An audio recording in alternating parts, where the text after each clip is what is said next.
Good morning, gentlemen. Today we're talking about toxic masculinity. What is it? We're also talking about testosterone. Does it even have a place in today's world? We're talking about finding your North Star and what it actually means to be an artist and be creative, to actually bring life into this world. We're new to this whole thing, so we'd ask that you leave a subscription, leave a comment, leave a like, let us know how we're doing, and we'd ask that you also join the actual conversation. Stick around because it's going to be a great episode. We look forward to talking to you in the comments below. Brian is now sitting down. You'll notice that I have changed my vest, whereas Brian has not changed his shirt. These are the only clothes that I own. Last hour, we talked about polarity, right? We talked about positive grandiosity, and we talked about negative insignificance. So what? And then we talked about at the end of it, which I think you did an amazing job of recapping it, which was, okay, the real goal is to bring heaven to earth. And I am not an impotent person because I have a responsibility to bring heaven to earth. But neither am I so grandiose as to think that what I am bringing to earth is that it is my will, that I am going to bring what I want in some sort of tyrannical way, right? It's that I have prayed, I have meditated, I have sought God to visualize what heaven on earth would be. And then I submit to that vision and work with all of my heart and all of my might to bring that vision to fruition here on the earth. So the next portion of this to get into really is, and this is the episode that if we're not canceled yet, or if we never really get picked up by the algorithm, I think this might be the episode that ensures we never get picked up by the algorithm. The differences between men and women. Well, there aren't any. I know. All right. Yeah, that was good. All right. So let's think about this. So you have testosterone. And I spent a long time recently thinking about testosterone, which builds muscle. It makes you hyper aggressive, right? It makes you full of thumos. And thumos is similar to what God did in the creation of the world. In the beginning, let there be light. And at the same moment that he said light existed. So the way I look at thumos is to speak and manifest simultaneously.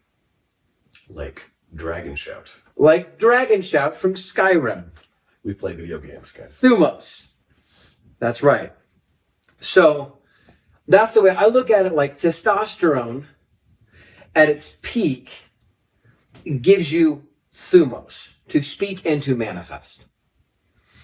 When I think of estrogen at its peak or most positive, right? It is to say something like, I love you, and you feel accepted and unified, not in a manipulated way, but you feel at peace, at home, at rest, in collective unity. And you feel like you are part of a tribe, community, that kind of thing. So whereas the masculine version says, I see where there is an emptiness in the universe, I'm going to speak and create it. The deep feminine says, I see an emptiness in maybe someone's heart. I'm going to speak and I'm going to bring community together. One brings cohesion in the material plane, and one brings cohesion in the emotional plane. Yeah. I recently was listening to a YouTuber talk about something very similar, like the masculine logos, and then the feminine matrix. Because I like this idea. Matrix, matriarchy. So if you think of this kind of like societal matrix, like, this sort of like box removed of logos, has more to do with not necessarily what makes sense or what needs to happen, but it's more just kind of how everybody feels about stuff, and that's really what's more important. Yeah. So in the Matrix, it seems like there's a lot of lying going on, a lot of dishonesty, a lot of BS, because it's not really about what truth is or manifesting something that we can be proud of. It's about, we got to be very careful to make sure that everybody's not upset. Yeah, it's about diversity, inclusivity, and equity. Die. Yeah. So it's an irony there. It's like that same force can be extremely nurturing and good. And yeah, if we didn't have that, then it's kind of like just being completely engulfed in the grandiosity, and there's no rest, there's no cohesion, there's only me, only my will, only rationality. Like, yeah, you'd burn out. There wouldn't be any point in living. Yes. If there wasn't the sort of matrix, the comforting, web of reality that's like cradling you and rocking you back and forth. So there is it is a huge benefit to peak estrogen and a huge benefit to peak testosterone. Now, the worst thing, and what we have mostly nowadays, is where in America, we went over this the other day, that like, I can be anything. Well, you can be anything means that you can be a woman too, right? But the problem is let's say that Brian is a woman. Where's your wig? All right, so Brian's a woman. But Brian has lived his long life completely filled with testosterone. So let's say that all the women in the world accept Brian as a woman. And you are now in the speaking terms, and you now speak on behalf of, and because in their matrix, accepting you and bringing you in, everything is part of it. But the problem here is that what you're bringing to the table is a lot of testosterone. Well, that's why I started taking hormone supplements, Drew. Well, that's good. And Thank you. It'll probably work. Thank you. Except for the fact that you have an entire neurological set of pathways that are... Thank you. What? That are literally geared towards masculinity. So if you get accepted... Can we take those out somehow? Well, it is just not that easy, Brian. I'm sorry. One of my favorite Jordan Peterson quotes is that sanity is a distributed property. What does that mean? So if you have 10 people in a room and all of them believe that if I go to AA, I will not drink again. And they all keep going. And they desperately believe, if I go to AA, I'll never drink again. And then imagine one day the court system says, this AA thing really works. We should start ordering people to go to AA. And so then one day you wake up and you have 20 people in AA. 10 of them are ordered to be there by the court and do not believe that this will work. And 10 of them believe that this will work. It has a 50-50 chance of working. Now, if you increase that number and you say that there are 30 people that are ordered to be there by the courts, and they all believe, and none of them believe it will work, and 10 people believe it will work, the other 10 people will probably relapse because the sanity has changed to 75% don't believe that it will work. And the faith will crumble. So I'm thinking bell curve, placebo effect. Yes, that is exactly correct. And so the issue becomes when you have enough people in a room that stop believing a thing, it loses its efficacy to impact even the people who still do believe. So if enough woman Bryans join the collective woman, we will collapse the idea of whatever healthy matriarchy is.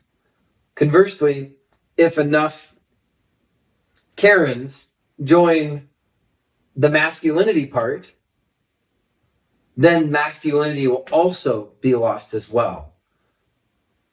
Because masculinity will now have a matrixy vibe to it. And the other side is that the matrixy side is going to have a logos vibe to it. Which may or may not be good. Because now we don't have a good version of either one. We just have a crappy version of both. And worse, they actually look really similar. Yeah, I've thought long and hard about this myself, and I tend to notice when people end up identifying with the gender that they were not born into their body with. Okay. I tend to see them. There's exceptions to this rule. Okay, I've met a couple people that can kind of like pull it off, and I'm like, oh, okay. More often than not, I'm like, I see the female to male acting like douchebags, and I see this not just in the trans people, but in the, I would say, feminist or pseudo-feminist girls that like have some kind of weird penis envy, or they feel like they need to be more masculine. The masculinity that they're mimicking is in fact the toxic masculinity, or more so in that direction. It's like, oh, so you think being a man is being a douchey, spoiled frat boy with a boat? Right. You think being a man is being a douchey rapper that is constantly glorifying himself and belittling women? It's like these are the things the other side to pull from, and it's like you have you're men not really doing pulling good masculinity in with your little emulation.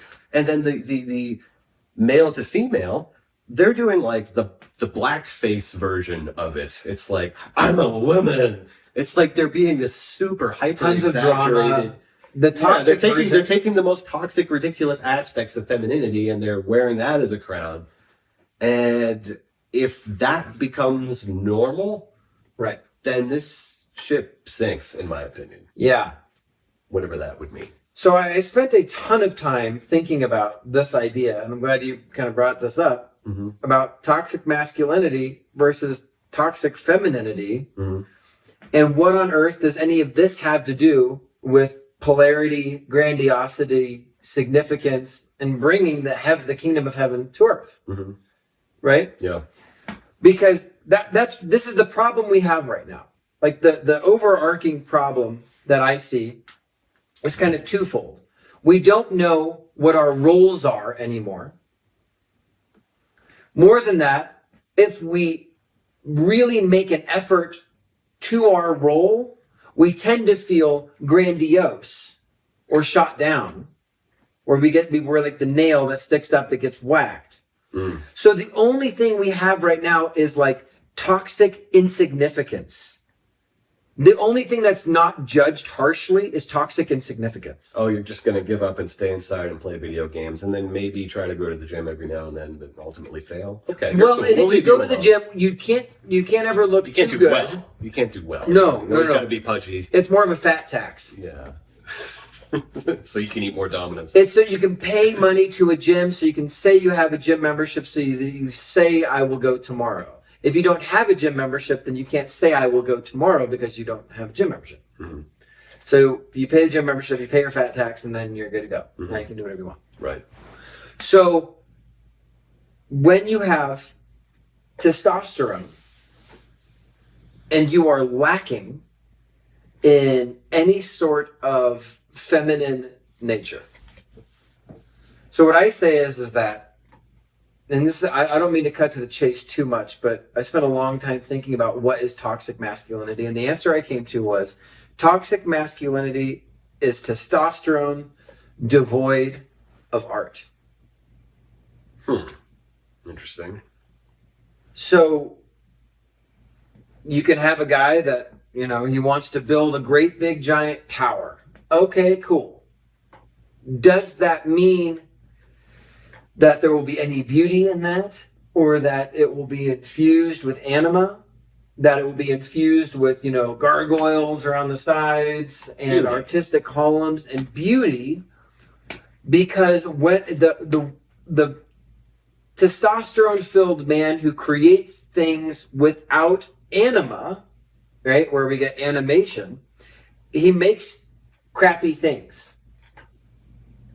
Yeah, imagine some of those postmodern buildings that look really kind of evil and bland and blank. You know what I'm talking about? Oh, I do, for sure. Or just the way that algorithms work. Oh, well, algorithms are more of a feminine science, technically speaking, because we have no objective way of saying what is number one of a thing. So then you say, what does everybody else say is number one?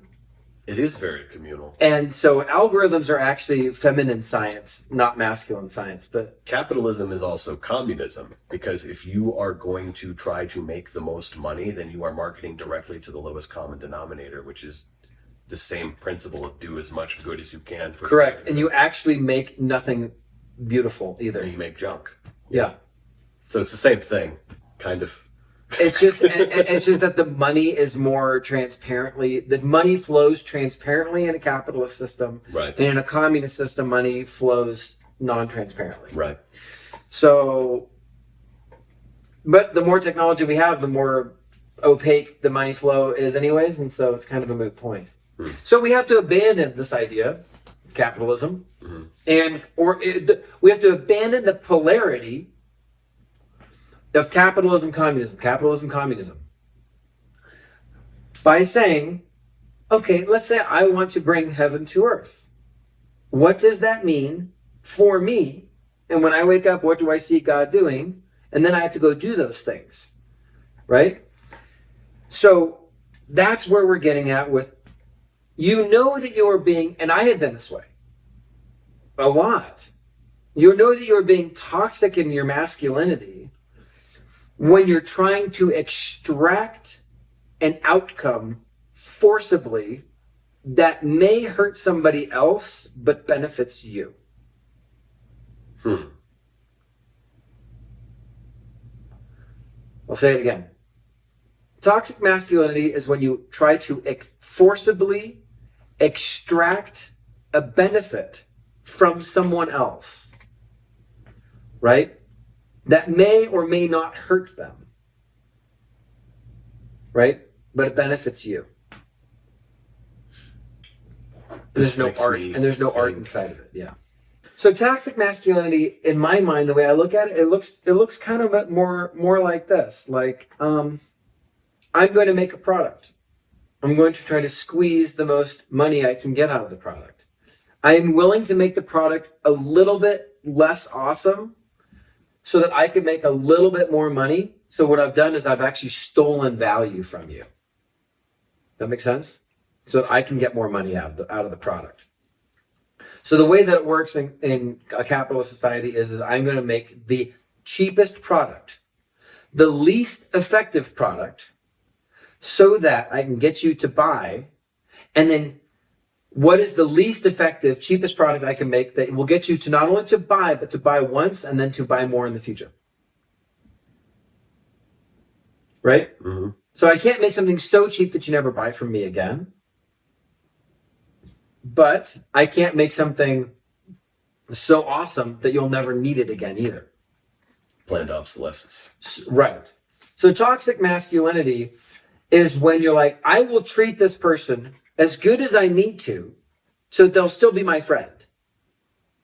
But not so good that I actually have to care about them that much. So I'm going to get more value out of this friendship than this person's going to get out of me. But they'll still be happy with the friendship. Okay. An asymmetric exchange of energy. Yes. I get more, you get less. Yes. Always. Because toxic masculinity says there is a hierarchy. And I have to be at the top. That's all that matters. And for me to get to the top of the hierarchy, I have to, in every exchange, get more value than you. And that is the primary driving force of your being. Yes. Unchecked. Yes. Unchecked. I will win every argument, however slightly. Right. I will get slightly more value out of every deal than you. I will get somewhere slightly faster with slightly more comfort, right? Mm-hmm. And because I have taken advantage of maybe a position of suffering that maybe I have or haven't created in you. Like a toxic person would create suffering in somebody else so that they could then go and exchange something and they get a little bit more value because some of their suffering was relieved or whatever. Mm-hmm. So that's toxic masculinity. Now, toxic femininity, right, says, no. We are all equal. There is no hierarchy. There is only ontology. And we are going to recognize that every ontological viewpoint is equally valid as a starting point, and everybody is the same. So 2 plus 2 can equal 5 when I feel like it needs to. Or it can equal 4 when Sally's being a bitch and I don't want to be her friend anymore. No, yeah, perhaps, but that's a very masculine way of looking at it. Well, I guess I'm a little masculine. Yeah, it's really hard. It's really hard. It's good. All right, keep going with your point. No, I mean, it could be. Maybe it is correct. I don't want to say that in the feminine world, consensus is more important than logic and reason. But consensus is more important than progression. Okay. It's not... So in like a more masculine world, progression is at the forefront. We must always be progressing. Even if there's no consensus. That's why we create a hierarchy, so that we know that like consensus stops at the top.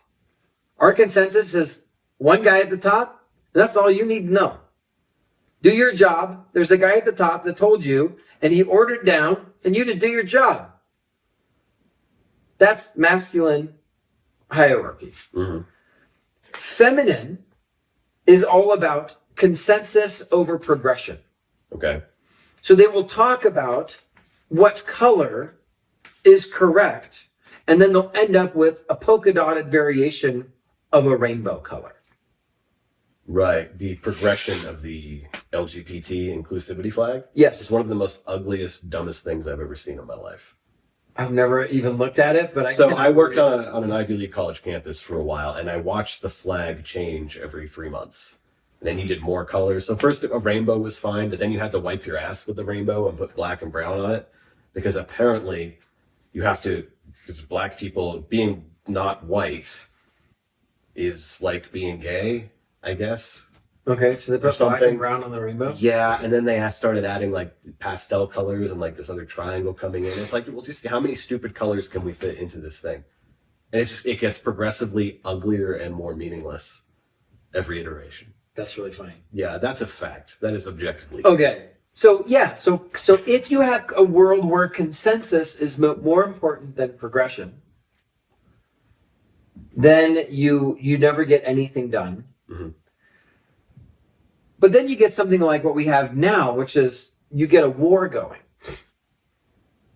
Well, you can't fight a war with consensus. Mm-hmm. You also can't really fight a war with ceaseless progression.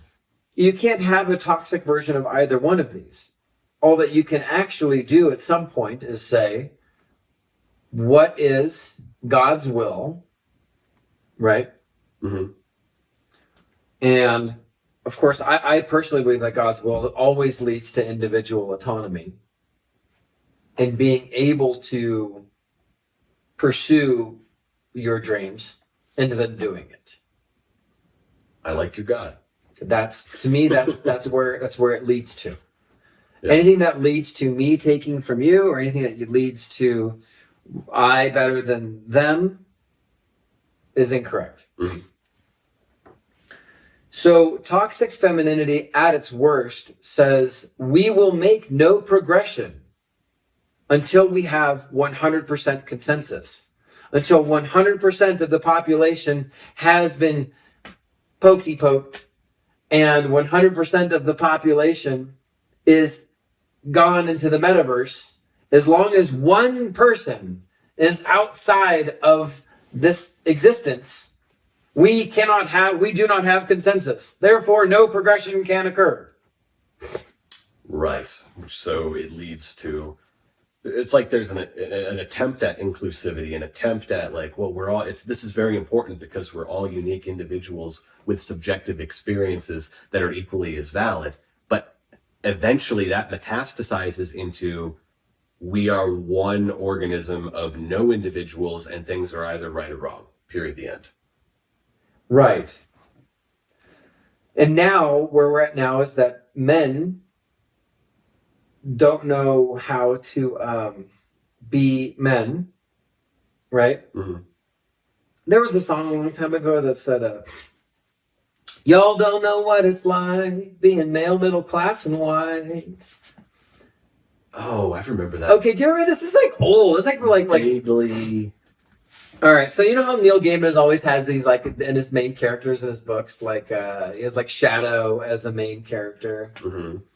I thought that it'd be really funny to write a short story about a character and his name is male, middle class, and white. And he just goes about this. John Everyman. He just goes about every day, you know. So male, middle class, and white said this, and male, middle class, and white said that, and, you know. And I thought that it would be Does really. he end up marrying empowered black women in the end? No, I didn't play it out long enough to see, but I got so depressed after like 5. I just had him go to a coffee shop, and then I had him like go about his day, and I was like, "This is so depressing." I'm not. I don't want to write this story. I'm glad you didn't. Well, but you brought it up. I just might. No, I did bring it up to say that right now what we have is consensus that male, middle class, and white people should not progress.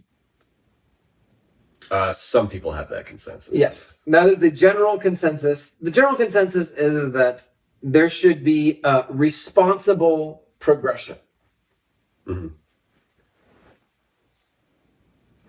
So nobody even knows what the value is for estrogen and testosterone anymore.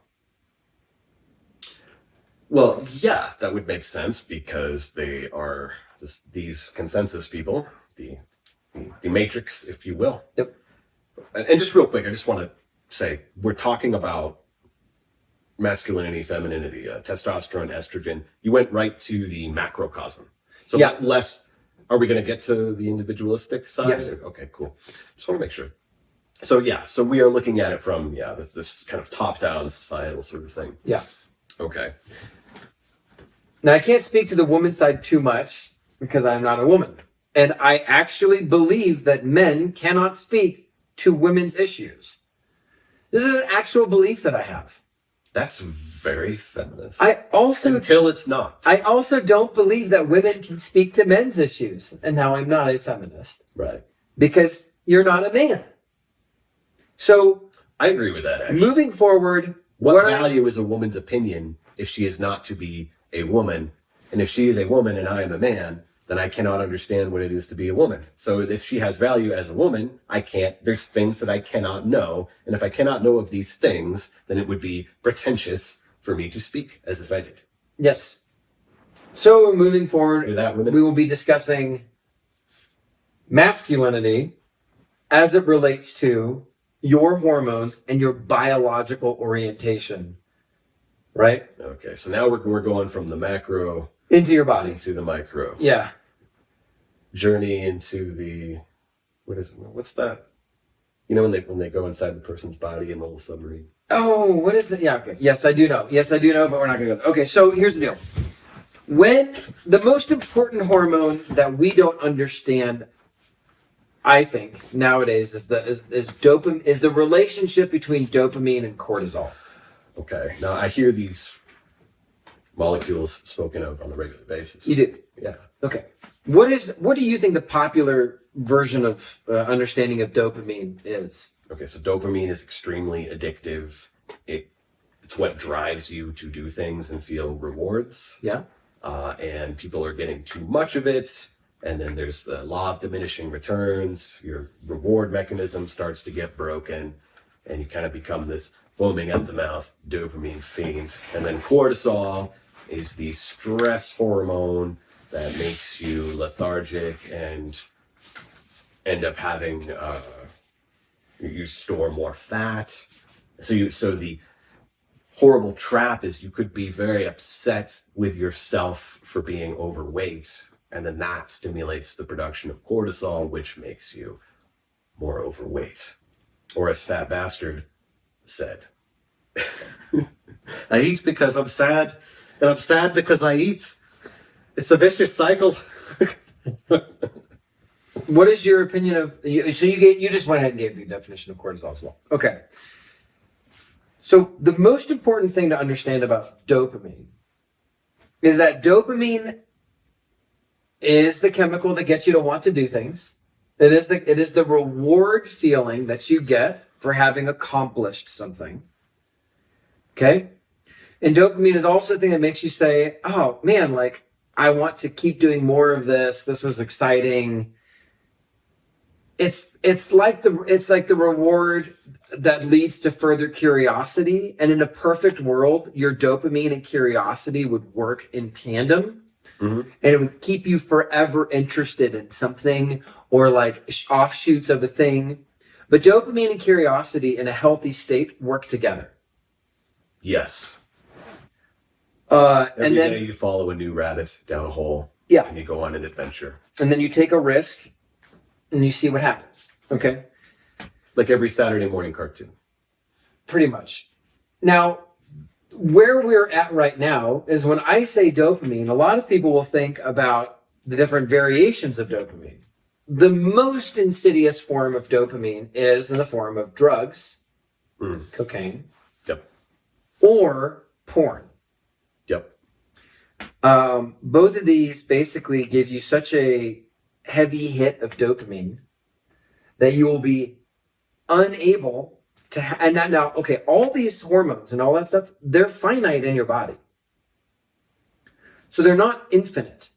So everybody has a similar or an acceptable range of allowance of these hormones. Maybe you can train like your pineal gland to like generate more dopamine, or whatever gland generates dopamine. Maybe you can do that. So maybe I work for 12 or 15 hours a day because I've trained my dopamine glands to just produce a truckload of dopamine. That could be true. Can you train your glands to produce more DMT? Could you train your glands to produce more of one of these things? We know that you can with testosterone. So for example, if you squat and you lift heavy and you eat certain types of foods at certain timing, you can train your testes to produce more testosterone.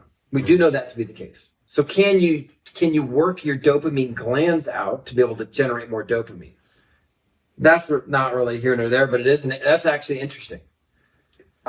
Just real quick, I've heard that on the receiving end of it, you have these messengers like dopamine, right? And then you have receivers. You have the receptors that take them in. Yep. I have heard that when, say, like your neurons or whatever, when there's so much of like a hormone coming, like flooding in, that end of it will adapt and actually create more receptors to be able to receive the influx, like the large amount of what's coming in. That ends up creating a more of a need in the long term. Okay, well now you can receive this much, but now you kind of like need this much too. Now you have a new 10. Yeah. So therein lies the great danger of this one idea. If you receive dopamine that was generated by entertainment, you will be addicted to being entertained. Mm-hmm. So, playing video games, you receive dopamine by the process of micro rewards, micro progressions. You receive dopamine in the process of non-production. I just want to interject real quick as a fan of video games that does not play video games as much as I used to anywhere near. Yep. I cannot stand when I load up a game, one of these newer games, and I can just see the dopamine functions. It is so hard. It's a little frustrating. It's so hard for me to suspend my disbelief. Like I can see the elephant in the room, and it's like that God of War game that I know you love, and it's a gorgeous game. I mean, the graphics are awesome, the combat system's great, the mythology is super cool, but like I have to upgrade my axe pommel and then put more jewels in it.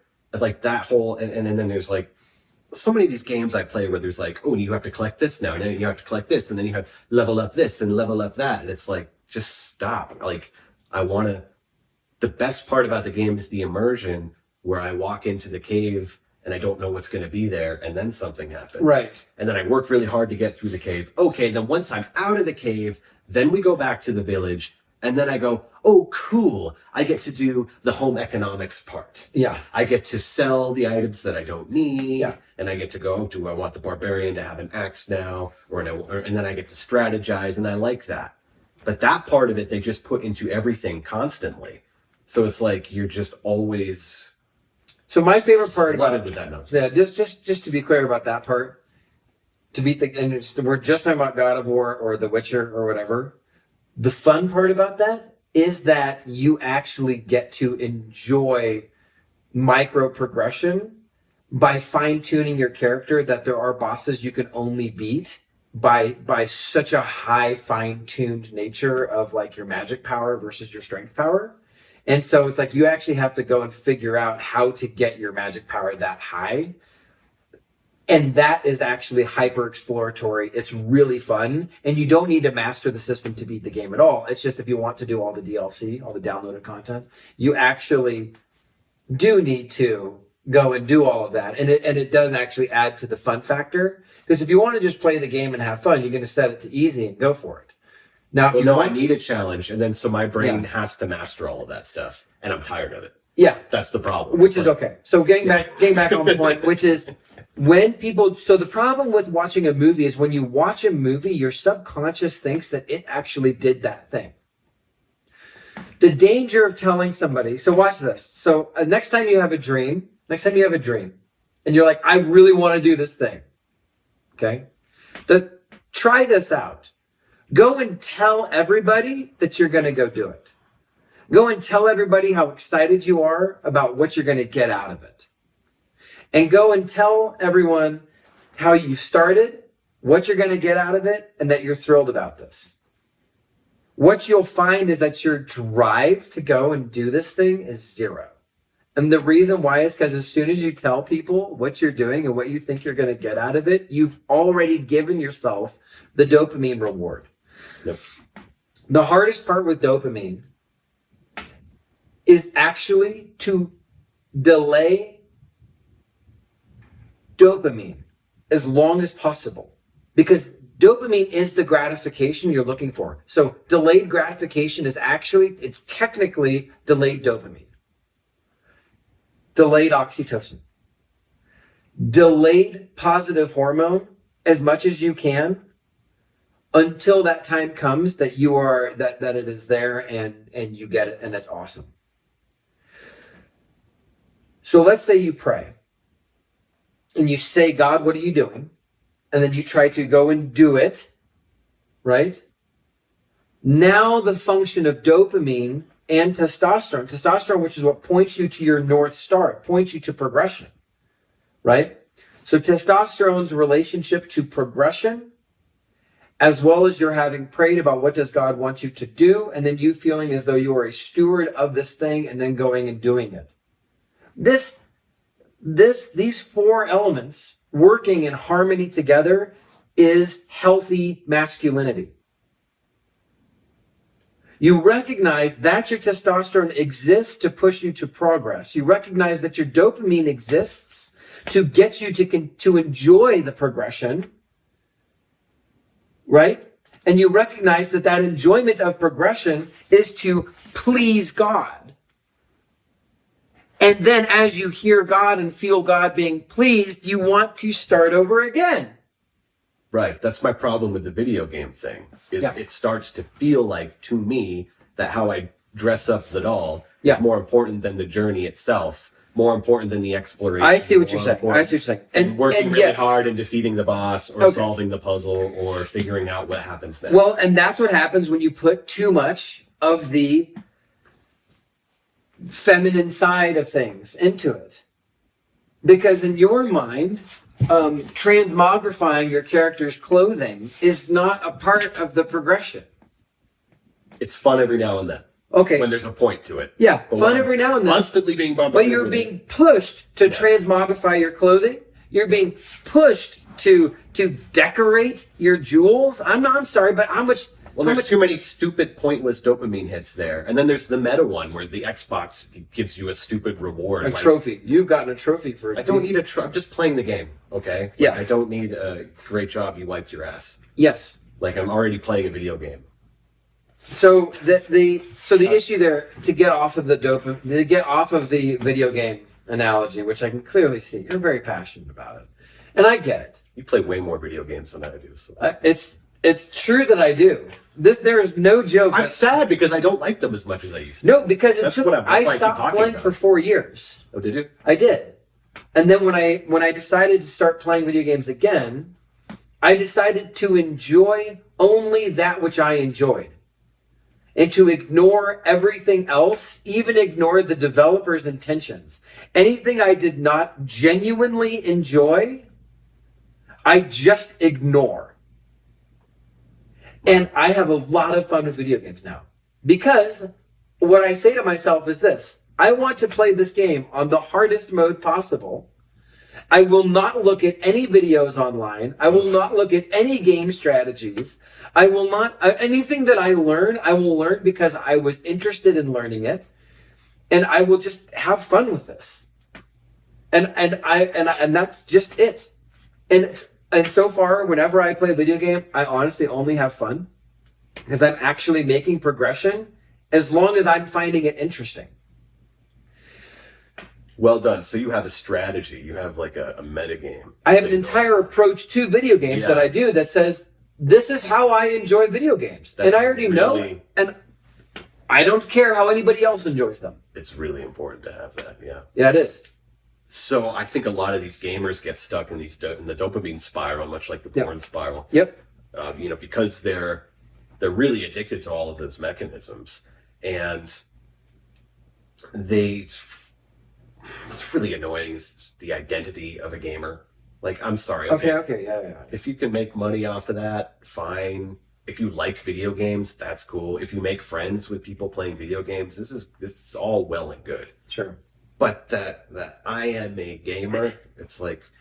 Now, Robert Morse says that to identify with any archetype is to be controlled and possessed by the archetype. Well, there you go. That's a good way to put it. So if you say this... That's probably why that bothers me. It is. Yeah. But if you say, I am a musician... Is that the same thing? It is the same thing. It is. Well, yeah, because... If you say, I am anything, you are identifying with the archetype of the thing, and you as a person are no longer the viable substrate. The identification of the archetype is the substrate that your life is built on. See, that was much of my catabasis was disidentifying myself with musician and then reintegrating myself with musician. Yes. And that is a lot of what catabasis is. A lot of my identification was as a Christian. And so now it's like, well, how do you not identify? Like, it's not that I don't identify as a Christian. Like, I do. But it had to be rebuilt up. What does that mean?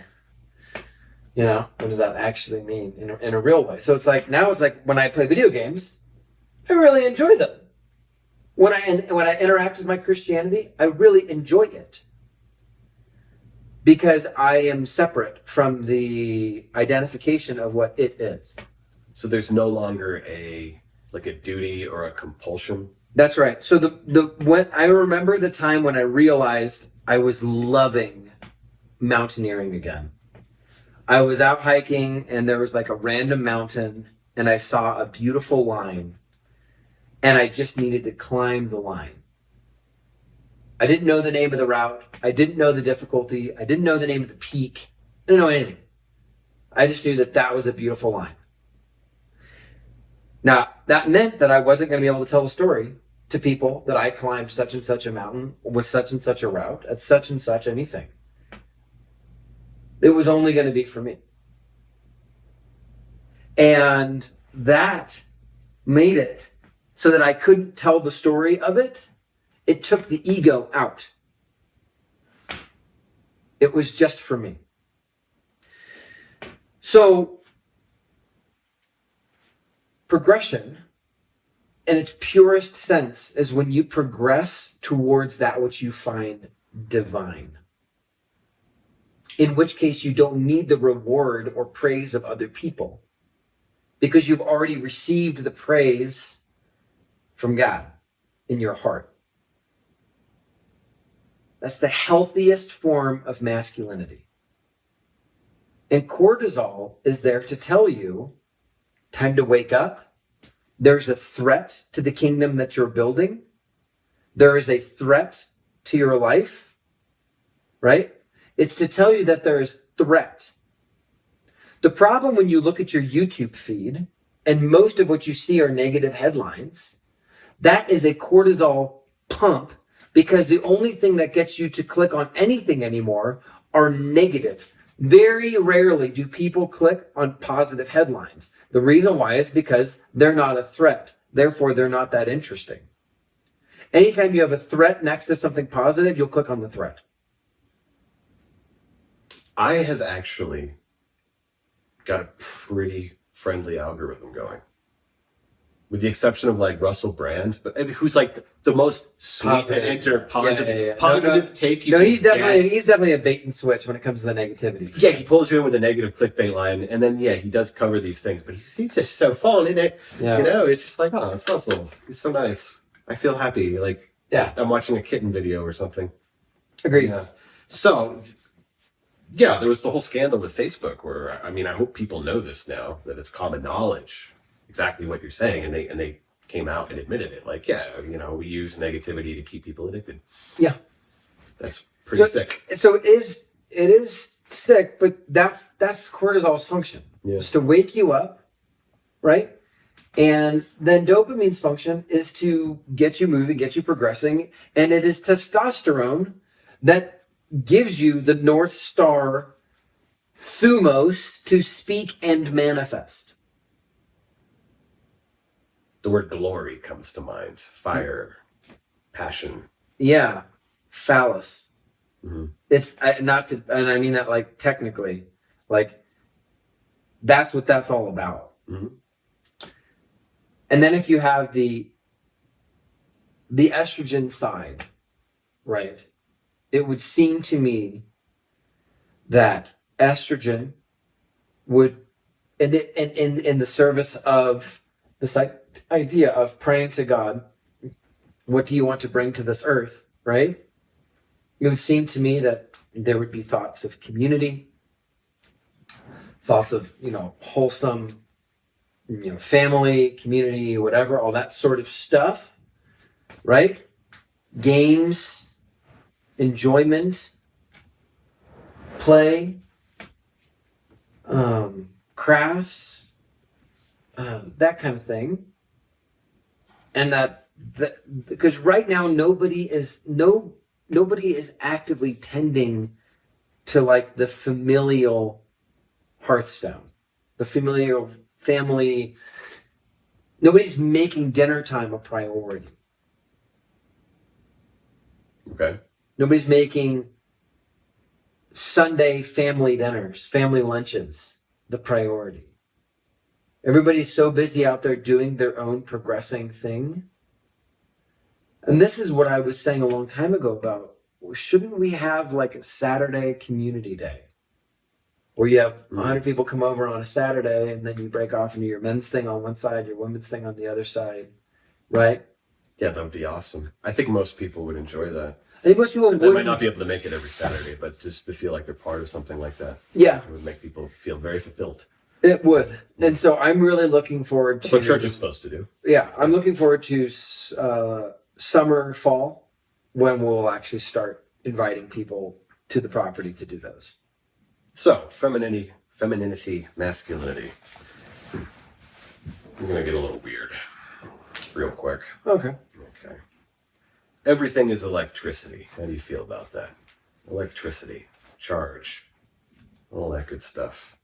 Well, I can get on board with it. I can get on board with vibrations and vibrations, maybe. Yeah, I can get on board with that. Electromagnetism. Mm-hmm. It's pretty much true, more or less. Yep. Something like that.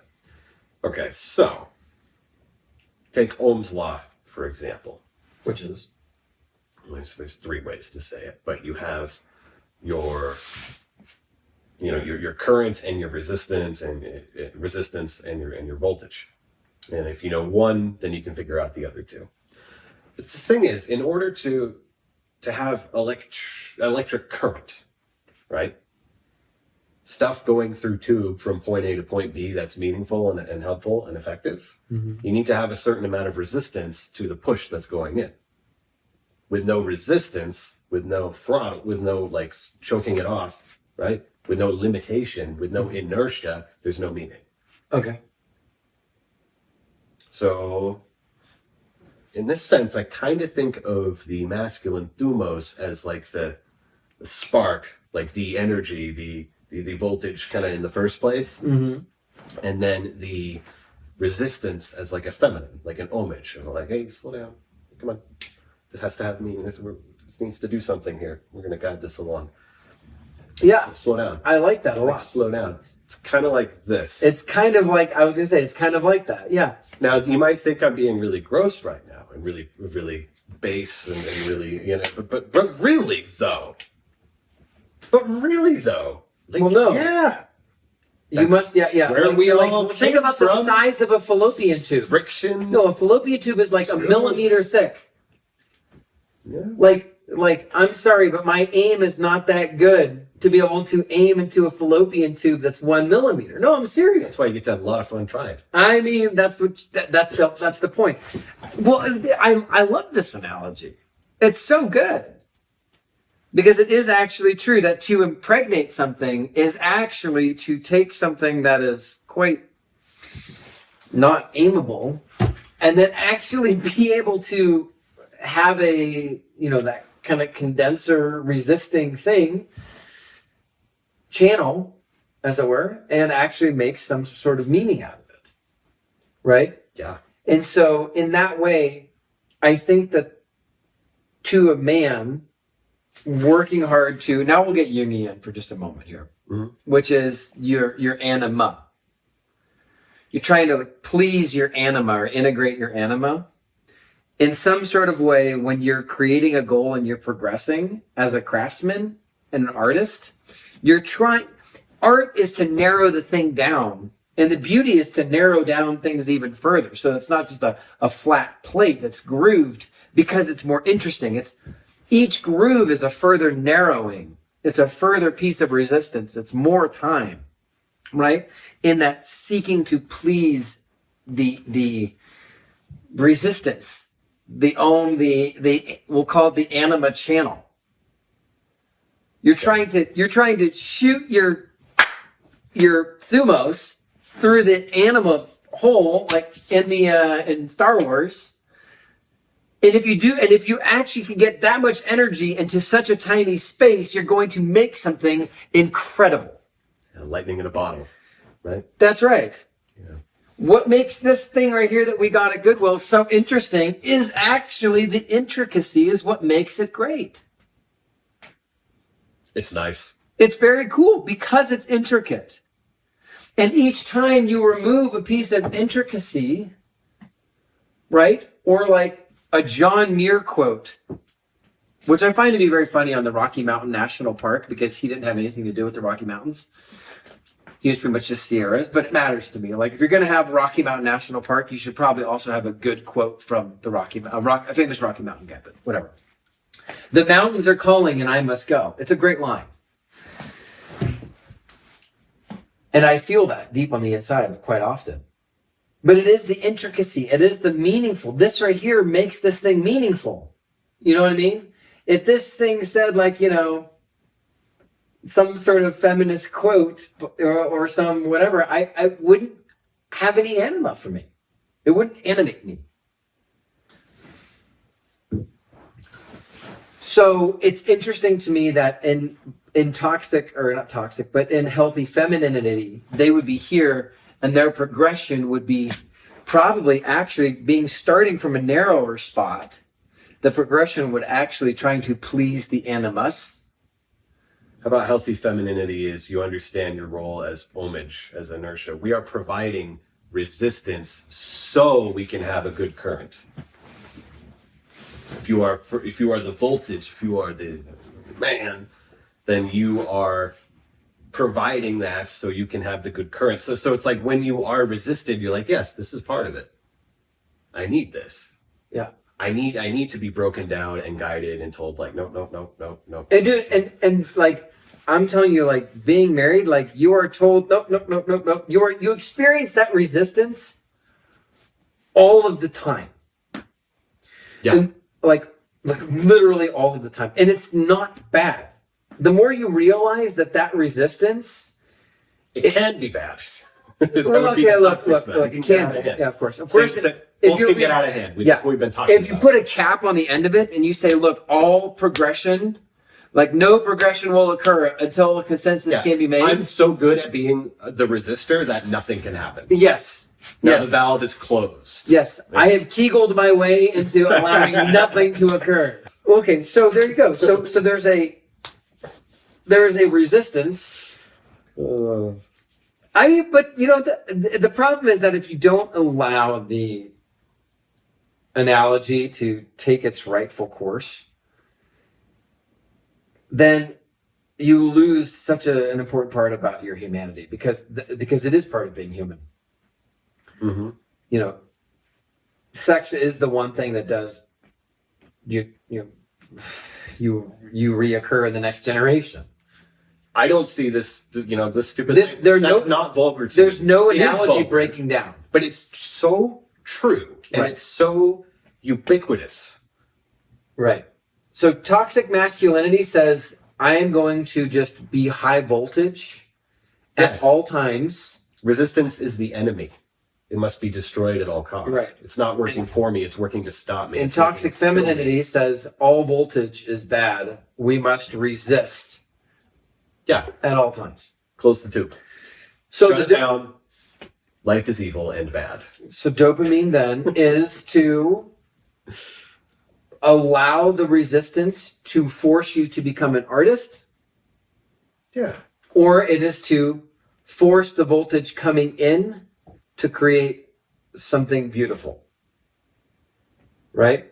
Love it. And that's really where we're at with understanding those polarities.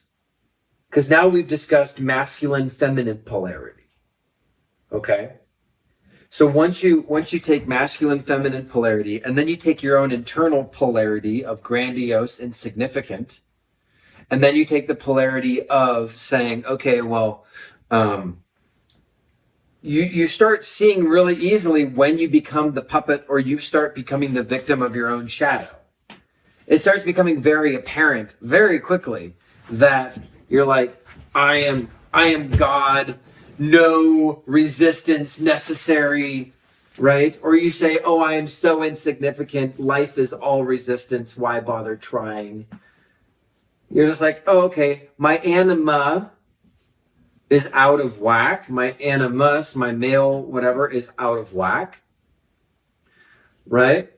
And then what you come to realize is that it is neither out of whack male, out of whack female energies. It's just, have you submitted to that which you find to be God? There actually isn't. And this goes back to our atheist, whatever, toxic atheist guy. There isn't one. The answer is not integrate more feminine or integrate more masculine. The answer is go pray and see what God is asking to bring heaven to earth. And then the energies will just align naturally. You don't have to try to align them. They will align of their own accord as you submit to your higher power. Providing continuity to your life. Correct. So then everything you do is kind of flowing with that purpose. Like you have this this source of like water at the top, and then it splits off into all these little rivers and nodes, and they branch out.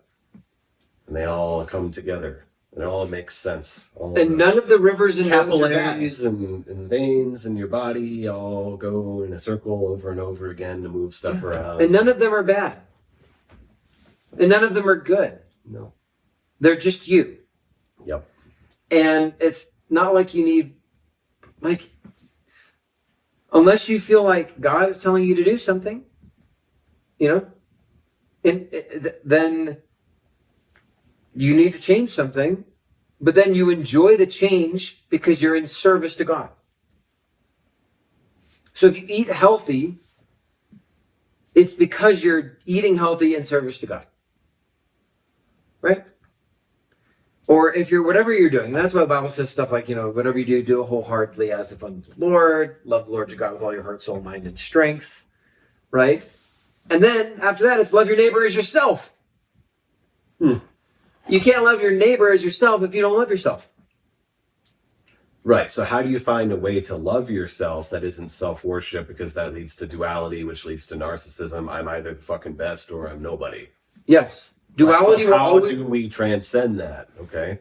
Well, there's the whole mu thing. That's fun. Zen. And then there's, well, submit to a higher power, God. And with that humility, with that grace, with that mercy, you are now guided.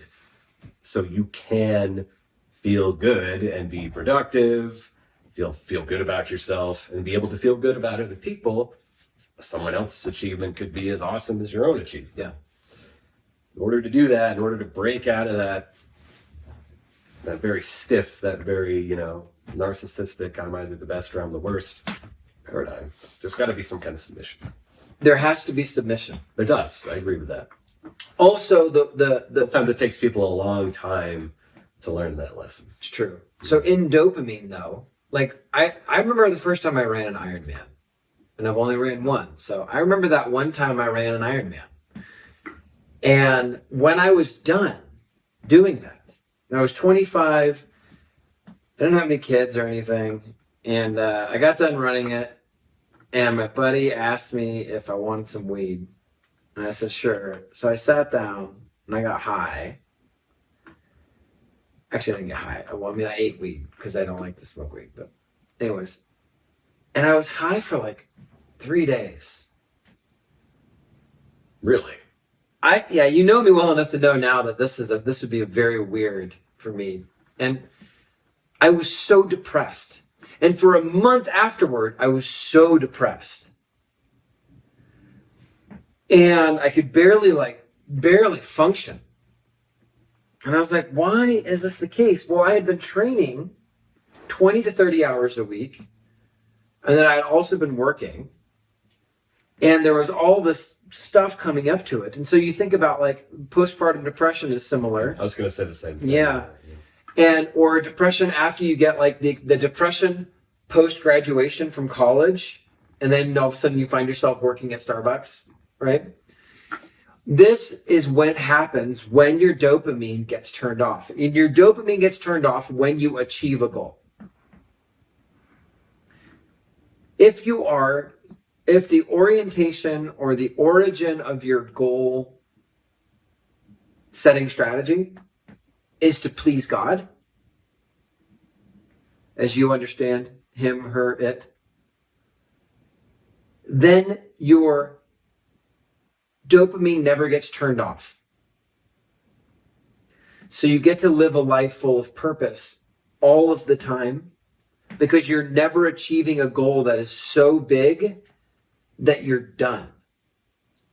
Because when you feel like you've achieved your goal and you feel like you're done, the only other equivalent to that is you feel like you're dead. So it's like you're getting a slow, reasonable drip of the dopamine rather than like whoosh, big deluge and then like nothing for a while and then whoosh, deluge and then nothing. Right. Yeah. And so some people, they get to the point where they say, look, I'd rather have no dopamine experiences. I'd rather have no gender. I'd rather have nothing. I'm asexual. I'd rather have no gray soup. Everything's the same. Nothing matters. Yeah. Yeah. Aristotelian pablum. I'm not fighting against people who are having a hard time with their gender identity. I feel for them. What I'm fighting against is just a big reality just turning into a big gray soup. Right. And I don't think a lot of these people realize that that's kind of where that leads. Yeah. So the most important thing to do, now that we've established two fundamental things so far. We've established that polarity exists and that it may not necessarily be good. We've established that male and female have polarity, which exists and may or may not be good, depending on how you want to identify with everything. So the third aspect of this that we'll cover hopefully later on today is, if we understand all of this, how do we build a personal mythology to understand how to know when God has told you to do a thing? How do you know that this is part of the heaven you're supposed to bring to earth? And how do you build a personal mythology? All good questions. Questions we'll answer right after this. Do, do, do, do, do. Well, you would probably look to your childhood, right? And then imagine, or, remember back as far as you can. Remembering will. Is that what you would do? I think that's where I would start. Where would you start? Where would I start? I would start at the very beginning, which is a very good place to start. I mean, when you sing, when you read, you begin with ABC, and when you sing, you begin with ABC. Do, re, mi. Do, re, mi. No, you sing the letter A through the entire Do you not know alphabet. this I was looking over there. And Do, re, mi. Yes, it's called Stonefish. I'm very well familiar. I went to musical. Do, re, mi. That's not me. I know. It's you. That's you. Okay, so next up is the development of your personal mythology. And then we can kind of figure out whatever we want to talk about after that. But that would definitely be what's next after this. That might take a little research. Mm-hmm. For me, Drew already knows everything. I'm still learning because I'm humble. No, I like it that you haven't done a lot of research, because then you actually ask questions that other people would ask. As soon as you do all the research, you're gonna jump into, and you're gonna forget like the substrata that you're supposed to think about. You'll be like, whoa, you missed that entire substrata. Well, yeah. Also, I mean, I've got my whole life and all of my thoughts to pull from at any given moment anyway. And you're intuitive, and that's usually probably just as good as me sitting down and reading $30. Right. Which I have done before. Yes. I'm not saying you haven't. I know. I'm not being defensive. So I don't have time for this. Okay, I'm gonna go do something else. Okay. Listen, I need to project the shadow because I need to create hell on earth because it's what I do. And I need to... He's back, the atheist, what's he called? Internet. Bill Maher. Oh God. Well, no, but that's good. See, then I get to test you, and then everyone gets to see. Yeah. The good guy beats the bad guy. See, and then I get my tail between my legs. Well, what I'd really like to do is I'd like to have... I can't get under this guy's skin. But imagine if you could win and actually make me that upset. No, we wouldn't be friends anymore. Because my reality would be so shattered. I wish that I was so wrong that I could be shattered at that level. You wish for that? Yeah, a little bit. Why? Because then I'm actually that wrong. And if I'm that wrong, I would like to know it. You want to know? Be careful what you wish for. It's just a fact that I wish that if I was wrong. Oh, if you were wrong. Yeah, if you I'm don't wrong. Wish that you are wrong. No, sorry, I heard that wrong. What I wish is that that's some masochistic shit going on. What I wish is that if I was wrong, I would wish to know that I was wrong as soon as possible.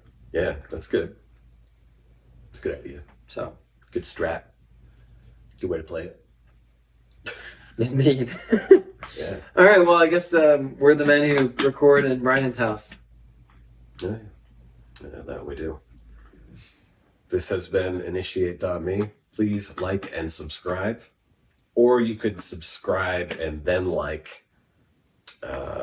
Just make sure you do both of those things. And also too, you will never integrate your shadow. And the comment thing is actually that important. I know, you're supposed to say it. No, it's not that you're supposed to say it. No, it's that. Yeah, well, there's that too. But I would actually like to know what people are thinking, or what I've glossed over, or what went over too fast, or what didn't go too quick, or... Look, actually, I would actually know. Feedback, please. Feedback. Give us feedback. That would be great. Make fun of us if you want. That would be fine. See if you can get Drew's goat. That would be great. You can piss him off so bad that the next day this YouTube channel doesn't exist anymore. And he wanders off into the mountains in his underwear. Does the heat thing actually work? No, not the heat itself. Oh, wait. That feels pretty warm to me. Right? Those people at Goodwill don't know what they're talking about. I don't think that they did. This thing's cool. Actually, I really like it. Huh. Like, I would unironically own this, not as part of a kitschy YouTube set. Yeah.